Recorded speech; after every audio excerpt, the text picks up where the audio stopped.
Hello everyone, welcome back. I hope you like contests because I'm going to do another one today.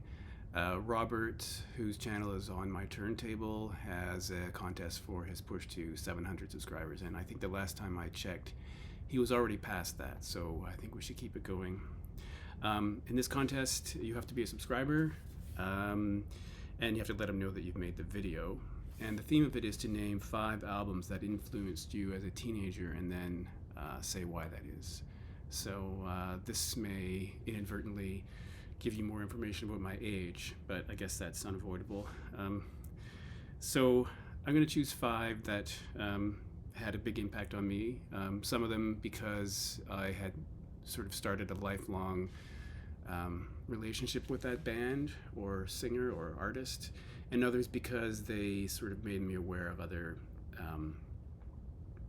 kinds of music in some ways. Although I don't think anything here is too outside the theme of what I'm listening to now. But before I do that, I think I have to say something about radio in this area. I'm from a small town, and the radio stations I listened to were in Toronto. And at that time, there were 3 that were really important. And they've all changed significantly since that time. The first was a station called Chum FM, which is 104.5, and now it's sort of a terrible radio station. But in the time that I began listening to music with seriousness, it was very influential because it would the approach it took was that it would play more than one song from an album. And it's changed many times. Earlier in its history, it was a progressive station, then it became adult contemporary. But at the time, it would play 3 songs from each record. So if it was playing Led Zeppelin, that station wouldn't just play Stairway to Heaven, it would play 3 tracks from that album, or 3 tracks from whatever album was in rotation at the time. And then they would switch things up and do something called, I think it was called a superset, where they'd play 3 songs, but they'd select those songs from different records. So it gave you more of an understanding of the background of the record, or the deep cuts on the record, which was very interesting to me. And in the days that I was listening to it most, they started playing music that was maybe a little bit out of the mainstream. I heard music there that I hadn't heard anywhere else. And I'll give you an example of that, a band called My Sex from Australia, sort of a totally, almost completely synthesizer band, which was kind of interesting. So that's sort of the Chum FM scenario. It's owned by Bell Media now. The other 2 stations I'll mention is there was a rock station that started in 1977 called Q107. It still exists today, and it's again gone through a number of format changes. At the time, it was like a rock station. It's been a classic rock station, and now it's sort of this weird classic rock station mixed with legacy new wave songs. So you'll hear Bachman Turner Overdrive, or the Stones and Zeppelin, followed by Duran Duran. I heard the Smiths the other day, which I thought was pretty unusual. The third station was one that had a history back to the 60s, but in 1978, I think is the date, it became CFNY, known as the Spirit of Radio. And it was unusual because it started to play songs that you'd only ever hear on campus radio stations. And at the time, I didn't listen to campus radio. I didn't know about campus radio. So songs that and bands that you would never hear anywhere else. It was located in Brampton, later moved downtown. And there's a whole history of CFNY and the listener rebellion that happened on a format change. And then this road, they went down a very commercial road, tried to bring it back. But in the early days, it played a lot of songs that were really unusual. In fact, it influenced Rush in a lot of ways. So Rush isn't on this list of 5 records, but for those of you who don't know, there's a song on this record, Permanent Waves, called The Spirit of Radio. And if you look closely at this catalog number, you'll see it's 102.1 on the spine. 102.1 where the call number is for CFNY. So Rush really liked that radio station. And they didn't want to put the word CFNY in the song because that would alienate other radio stations. But I find it amusing. Every time I hear Spirit of Radio on Q107, I kind of chuckle because that was about their competitor. Now, unfortunately, both of those stations are owned by the same company now, Chorus Entertainment.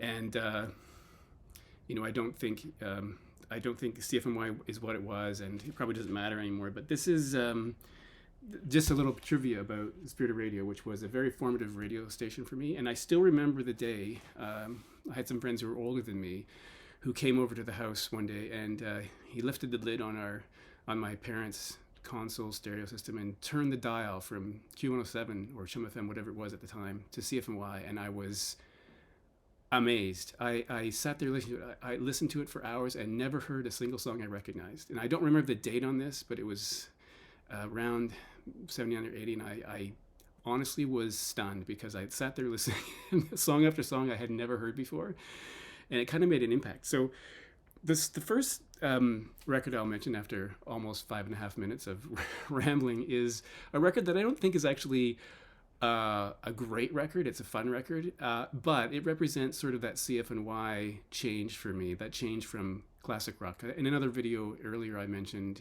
I have older siblings who were all about classic rock. And so that was what I listened to in the early days, because all the 8 tracks we had and the records were classic rock.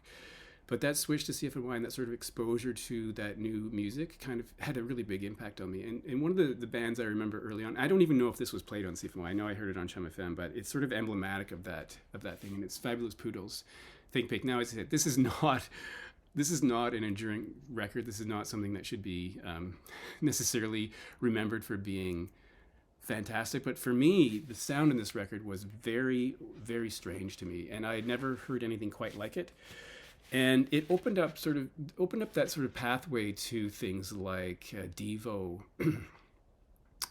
all those new wave bands that sort of emerged. Like, I'd known the big ones. I'd known Gary Newman, The Cars, Blondie, people like that. The more commercial side maybe of alternative, what we called alternative music back then. But I hadn't really heard the sort of underground, like early Human League. Now, not Don't You Want Me, Baby. That's not that Human League. The early Human League, pure cold synthesizer music, early Ultravox. I'm trying to think of other bands like, Susie and the Banshees, maybe Bauhaus, Joy Division. Those bands, post-punk, new wave that I had never heard before. I think that owes itself to this particular record. And on here we have, Bionic Man. I don't know how well this record is known. Vampire Rock, Think Pink, another Anorexia, which is probably not such a memorable song because it sort of makes fun of anorexia. But this is sort of, as I say, sort of emblematic of the transition from classic rock to new wave and things like that. Another record would be that really influenced me was Squeeze, Argy Bargy, that record. And I mentioned My Sex already. So that's one. That was a very long rambling thing. But another one that really influenced me, and it sort of fits into that feel of the sort of new wave, what's coming in the new wave, was this one, Drums and Wires from XTC. Now, this record kind of blew my mind because, apart from this song, Making Plans for Nigel, which I think is very, very well known, there's a lot of deep tracks on here which are really incredible. All of them. I can't even... Life Begins at the Hop. In some respects, it sounds a bit like how the Beatles may have evolved had they keep going. But this is really, really incredible. It's hard to even describe this period of XTC if you don't know it. It's sort of angular might be a word. Sort of I don't know. It's and some really more pleasing songs. Life Begins at the Hop, 10 Feet Tall, more pop songs, but some songs that are just very strange. Complicated Game and Scissor Man, very strange sounding music. I know I mentioned XTC in a previous video on vinyl tags because I mentioned white music, but this was very influential to me, and it put me on the road to other bands like it. I mentioned this record before too in the contest for 1980 because as you know, this came out in 79, but I got it in 1980 because it came out in Canada in 1980. Now, when this came out, I actually didn't really know very much about The Clash. I think I might have known one song. And on this record, the lead-off single, which isn't mentioned on the back, is Train in Vain. It's the last song on side 4. I really enjoyed that song, and I bought this record based on that song. But I was absolutely amazed when I heard this record because that is nowhere near the best song on this record. And I'd say almost every song is probably better than it. So good tracks on here: London Calling, A Brand New Cadillac. Interestingly enough, there's another cover of that song that I know from 1980 from a Canadian band I might mention in the future. But every song on here is just fantastic. Lost in the Supermarket, Spanish Bombs, Right Profile. It's amazing to me this record is amazing to me because I went back and listened to earlier Clash records, and although they're very good, they're very one-dimensional, just straight up punk with no other influences. It has reggae, it has kind of all sorts of really interesting influences, which I found really amazing. This has long been a favorite of mine. I would say it's top 5 for sure over the years. Never really fails from there. Never really falls from there. Fantastic record. And this is my original Canadian pressing from 1980. So the next two might be a little sort of maybe different from those. And, you know, in the early 80s, a friend of mine dropped the name Leonard Cohen.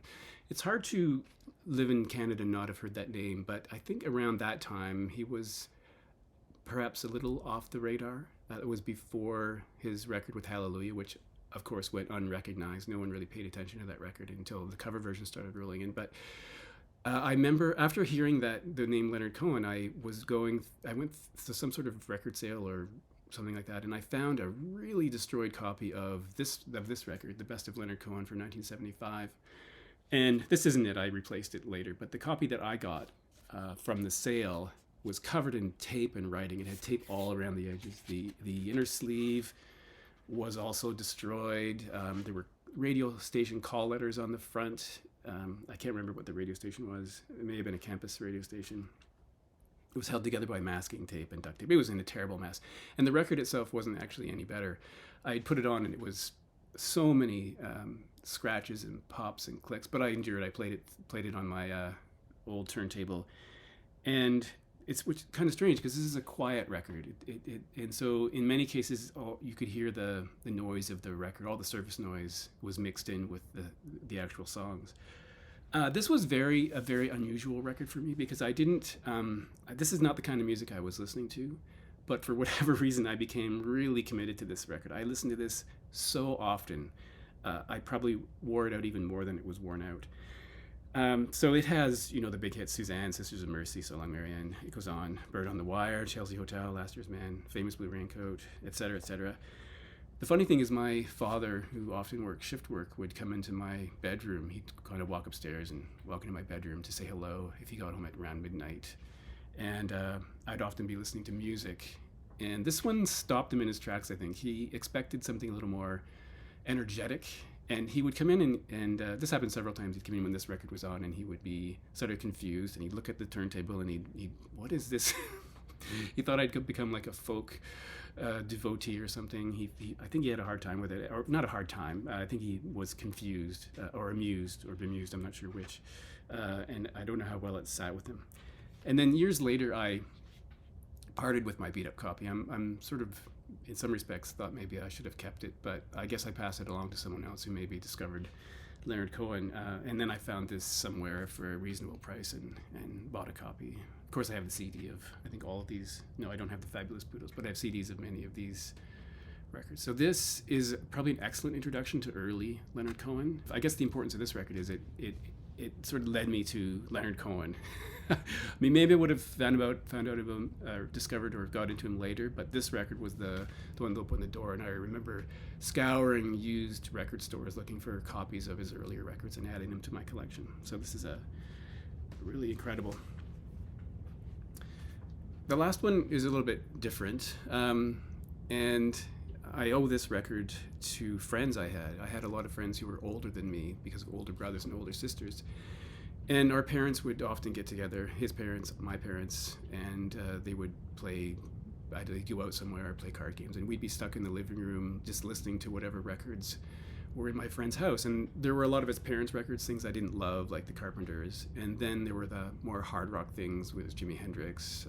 That's where I first heard Elvis Costello. That's where I first heard things like Graham Parker. But one of the artists that was really played a lot was Bruce Springsteen. And the first Springsteen record I heard was Darkness on the Edge of Town. I was kind of mesmerized by that cover, because if you know that cover, it's just the photograph is really interesting. He's just standing there, staring straight ahead. The background looks like it's an old house with, you know, peeling wallpaper, or in my memories it's peeling wallpaper, maybe yellowing wallpaper. It's a very affecting cover because I didn't know who he was, and I just remember listening to music and staring at it. I didn't buy that record, but for Christmas later, I got this.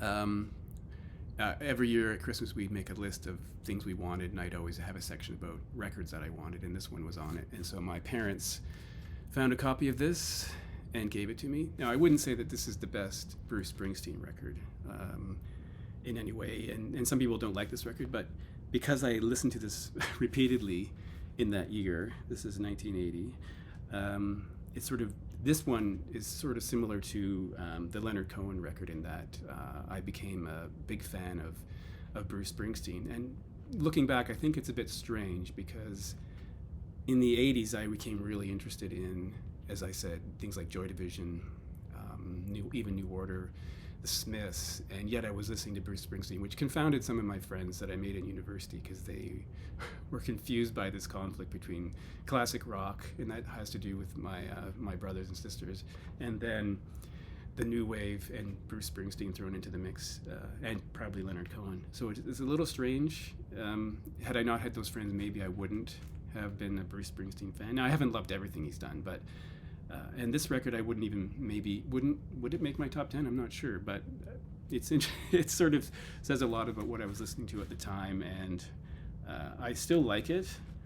So there you have it. That's 5 records for Roberts on my turntables, push to 700 subscribers. Thanks once again for watching. Later.